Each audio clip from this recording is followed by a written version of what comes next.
Hi, boys and girls. I'm Mrs. Stanford, and I'll be reading Chapter 9, The Lost Lake.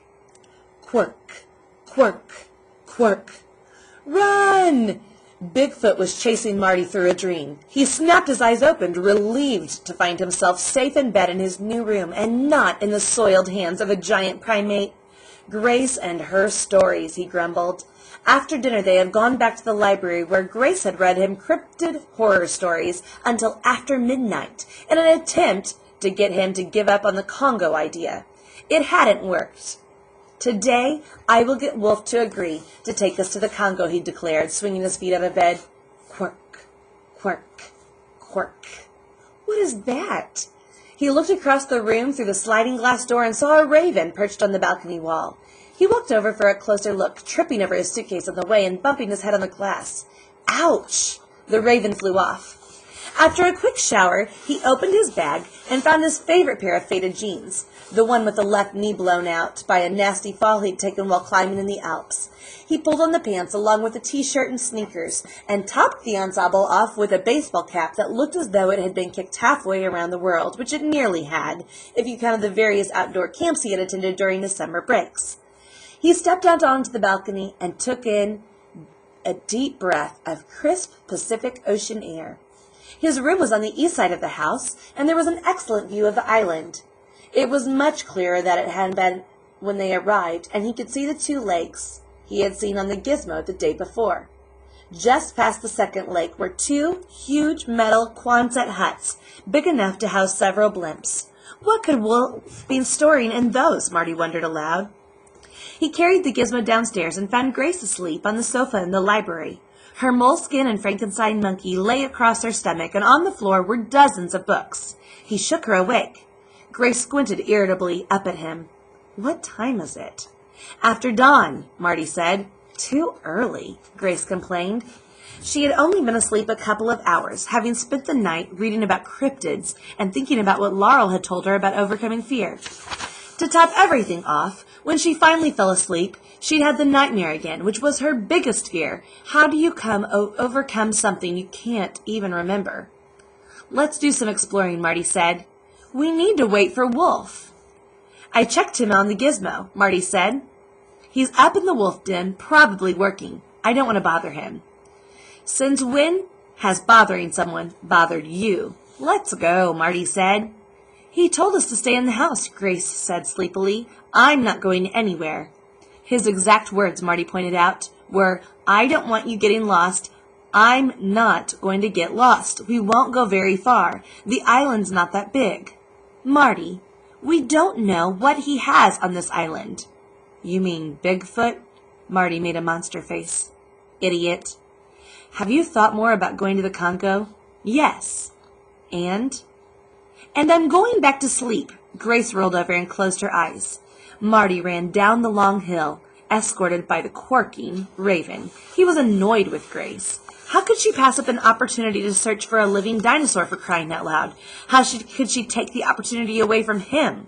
Why does she have to be afraid of everything? But by the time he reached the bottom of the hill, with the warm air tickling his skin through the tear on his pant leg and the wonderful sensation of dampness beginning to build in the sweatband of his favorite cap, his bad feelings were gone. He had never been mad at anyone for more than 5 minutes in his life. This beats school any day, he thought. An island all to myself. I wonder if there are fish in the lake. I wonder if Phil will teach me how to fly. I wonder... He heard a rustling noise in the trees off the side of the road. He stopped and listened. The sound stopped. It must have been a squirrel or a deer, he thought, and continued running down the road. But 100 yards later he heard the rustling again and slowed down. Maybe I should go back up to the house, he thought. Don't be ridiculous. I've seen polar bears in the Arctic, rattlesnakes in the desert, and giant moray eels in the Red Sea. He continued on, thinking about the Congo and cryptids, and the rustling sound came again. This time it was in front of him. A few seconds later he heard the sound behind him. He whipped around, but saw nothing. It was a loud, skittering noise, as if the animal making it were quick and extremely agile. He began to regret not waiting for Wolf, as Grace had suggested, and he was still nervous when he reached the lake. Quirk, quirk, quirk. The raven circled above the water. The first thing that struck Marty about the lake was its size. It seemed much bigger than it had from the balcony. The other thing that surprised him was that it appeared to be man-made. There was a concrete retaining wall all the way around the perimeter. He leaned over the edge to see how the water was, thinking he might go for a swim. Whoa, not without a wetsuit! He shook the cold water off his hand, and a few drops hit his lip. Salt? He leaned down again and dipped his finger into the water and tasted it. What's a saltwater lake doing in the middle of an island? He didn't have time to answer his own question because a horrendous owl erupted behind him. He twisted around and saw a very large, hairy creature charging at the forest. Bigfoot! Marty drove into the icy water of the lake and swam for his life. With each terrified stroke, he berated himself for not listening to his sister and prayed that Bigfoot could not swim. He didn't stop until he got to the center of the lake.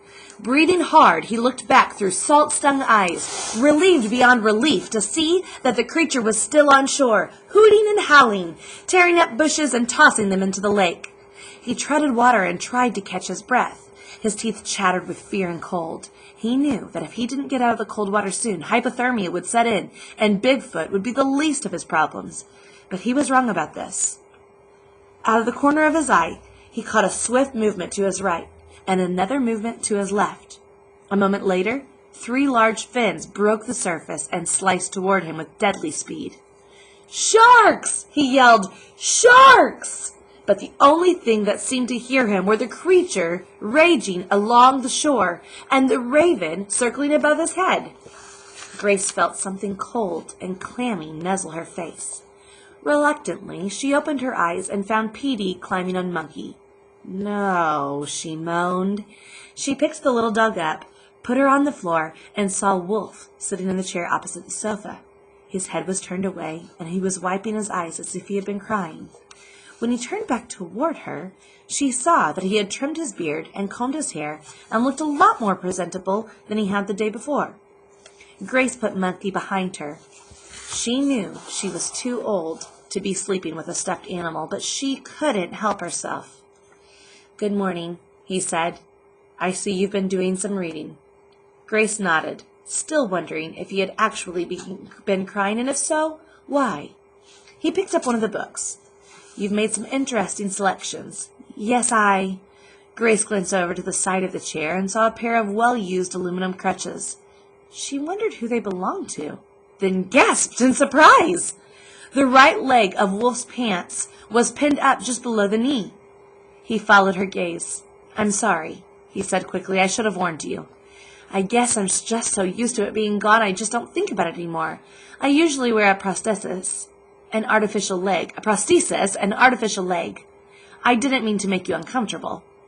Grace knew what a prosthesis was, and she was not uncomfortable about his missing leg, just surprised and deeply embarrassed by her reaction to it. Some doctor I'll make, she thought. "I was going to put it on before I came down," her uncle continued, becoming more flustered with every word, "but Grace sat up. "Stump?" she said, trying to redeem herself. "Yes." Wolf looked relieved. "The stump was sore from my trip, and I thought I should give it a rest." "Of course," Grace said. "How did you lose it?" Wolf stared at her for a long time, as if he were debating with himself. "It's a long story," he finally replied. "And if it's all right with you, I'd like to tell you it another time." Grace nodded, though she was dying of curiosity. Wolf pointed at the books. "I know this is all a little hard to grasp," he said, "and believe me, I would have preferred to ease into the subject of cryptozoology with you and Marty, instead of leaving you to discover it the way you did. You probably think I'm a lunatic." "Marty doesn't," Grace said. Wolf gave her a gentle smile. "And what's your opinion?" Grace did not really want to give him her opinion, so she took a page out of Marty's book. She changed the subject.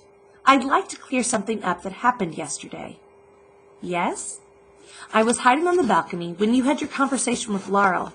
That's how I heard about Mokele Mbembe, Noah Blackwood, Masalito, the Congo, all of it. I told Marty what I overheard. Laurel had nothing to do with it. I'm sorry I eavesdropped on you. I admire your honesty, Wolf said. I also admire Marty and Laurel's covering for you. And just so you know, at your age, I would have hidden on the balcony, too. It's fun to listen to grown-ups when they don't know you're there. Grace smiled. Her uncle might be a lunatic, but he was a nice lunatic. I have a lot to explain, he said. Where's Marty? He went for a walk. A look of concern crossed Wolf's face. He took his gizmo out and flipped it open. Is there something the matter? Probably not, but you should have waited for me to show him around. He booted up the program and clicked Marty's name. Oh my! We've got to get down to the lake! He grabbed his crutches and pulled himself up. What's going on? Marty's drowning! Grace was amazed at his dexterity and speed. She and Petey could barely keep up with him as he rushed through the front door and down the steps to the Humvee. Marty was on the verge of blacking out. The sharks had attacked him several times, but surprisingly he felt no pain. He thought the cold water had numbed his mangled legs, and he was grateful for that. This did not explain the lack of frothing blood in the churning water, but his hypothermic mind was clear enough to grasp this. He closed his eyes and simply waited for the end, feeling sad about all the people and things he would miss. Something wrapped itself around his neck and began to pull him. He thought it was probably the tentacle of a giant squid. He must have outgrown the aquarium in the library. He did not struggle. No point to that now, he thought hazily. Grace and Wolf arrived just as Laura was hauling Marty out of the water. Grace leaped from the Humvee before it came to a complete stop and ran over to him. His eyes were closed and his skin was a sickly pale blue. First, Mom and Dad, and now Marty, she thought. What will happen to me? Laurel flipped him over on his stomach and began pushing on his back to expel the water from his lungs. Is he dead? Far from it, Laurel answered breathlessly, just a little waterlogged. I was on my way to meet Phil at the hangar, and I heard someone shouting something about sharks. Wolf joined them. Did you say sharks? That's what I thought I heard. Laurel started massaging his limbs. We need to get him warmed up. Wolf looked at Grace. There's a blanket and first aid kit in the Humvee. Grace ran back to the Humvee with PD behind her. Grace opened the back end and found the blanket and kit. As she grabbed them and turned to leave, she found herself face to face with the most hideous creature she had ever seen. Before she could scream, the creature scooped PD off the ground and ran back into the forest, shrieking in victory. Don't faint, she told herself. Marty needs you. Don't faint. But it was too much for her. Her knees buckled and she collapsed onto the ground. She came to a few minutes later with Laurel bent over her. Are you all right? Grace didn't answer. She grabbed the blanket and ran back over to Marty, who had his head in Wolf's lap. She grinned when he saw her. He grinned when he saw her. Grace had never been more happy in her life. She got down on her knees and started tucking the blanket around him. Laurel came up behind her with a first aid kit. Did you see the big foot? He asked Grace through chattering teeth. It attacked me. Wolf and Laurel looked at him as if he were delirious. I saw it. Grace glared at Wolf accusingly. It just snatched up PD and carried her off into the woods. It was awful. And the sharks? Marty tried to sit up, but Wolf didn't let him. Are both my legs gone? Your legs are just fine, Wolf answered. There are no sharks in the lake. He looked at Grace, and there is no Bigfoot, at least not on Kryptos. And Petey is safe. Then where is she? Grace demanded. I'll show you. Wolf took a silent dog whistle from his pocket and blew it. A moment later, the hideous creature burst out of the forest and ran to them. It's a chimp, Marty said. Although with all the twigs and leaves clinging to its fur, it was difficult to tell exactly what kind of primate it was. Grace was too stunned to speak. The chimpanzee was holding PD in the crook of its arm, and the little dog seemed as content as she had the day before when Laura was holding her. Her name's Bo. Wolf pulled a handful of peanuts out of his pocket. Bo gently set PD down on the ground and took them from him.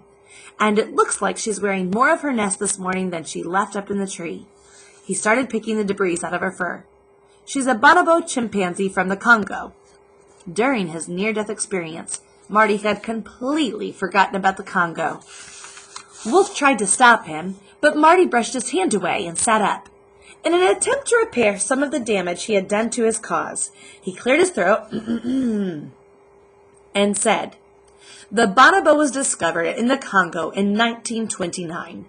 Before that time, scientists thought there was only one species of chimpanzee. The bonobo can be distinguished from the common chimpanzee by its longer limbs and the black pigment on its face."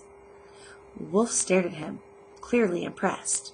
Grace had seen this carnival act before. Marty had a photographic memory. The problem was, there were only a few things that interested him enough to take a picture of it with his mind. Recipes, animal trivia, a survival tip, and whole comic book plots were the things he most commonly memorized. "Where did you learn that?" Wolf asked. "Oh, I don't know," Marty said. Actually, he knew exactly where he had gotten the information. He had lifted the bonobo quote directly from a Noah Blackwood animal video. He and Luther had watched the video half a dozen times. "I've always been fascinated with the animals of the Congo. I've made quite a study of them over the years."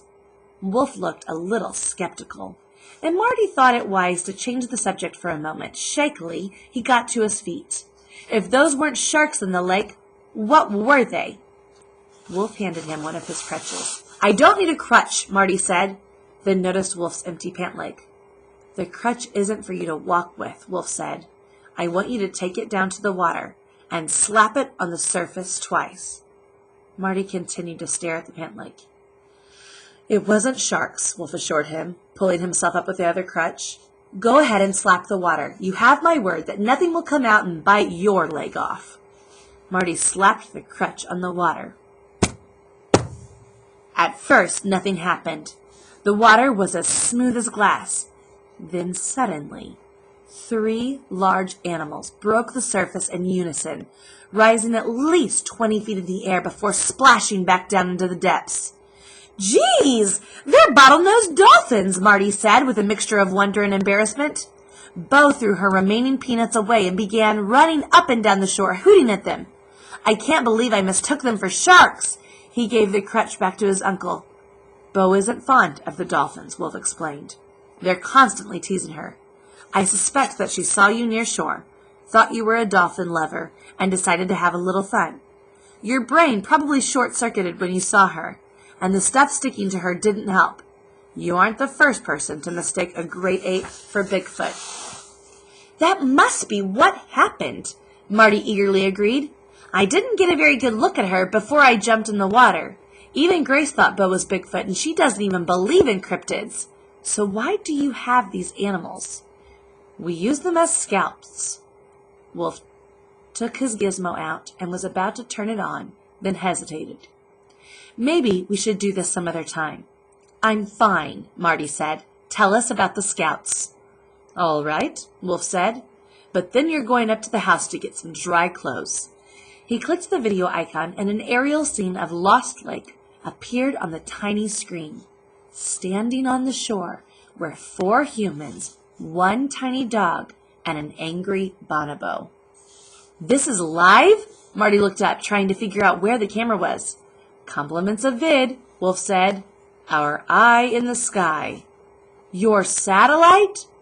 "No," Wolf said, pointing at the black bird circling them. "Vid is a raven, short for video. He wears a lightweight harness with a built-in miniature camera." "We saw him fly out of the house when we got here," Grace said. "I replaced the camera battery yesterday afternoon just before you arrived," Wolf explained.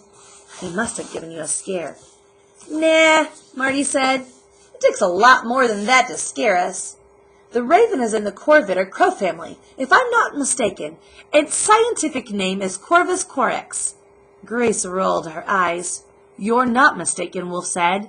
"Vid was flying over the lake when you were having your little problem. I saw Laurel jump in the water and swim out to you." "A bird's eye view," Marty said. "With Vid, that's exactly right. And with the dolphins, we're able to see underwater. Bo climbs trees and helps us see what's going on in the canopy. So we have VidCam, BoCam, DolphinCam, and others. We even have a camera for PD, although we rarely use it because she sticks so close to us." "PoodleCam," Marty said, glancing at Bo, who was still lambasting the dolphins. Bo's not wearing a tracking tag, he said.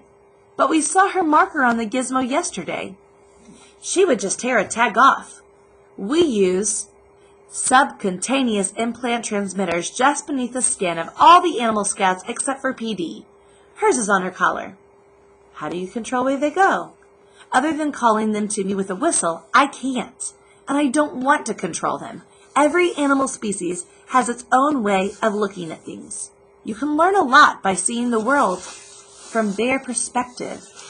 We'll be taking Vid and Bo to the Congo to help us keep an eye on things. What about Grace and me? Marty asked. Wolf looked terribly uncomfortable.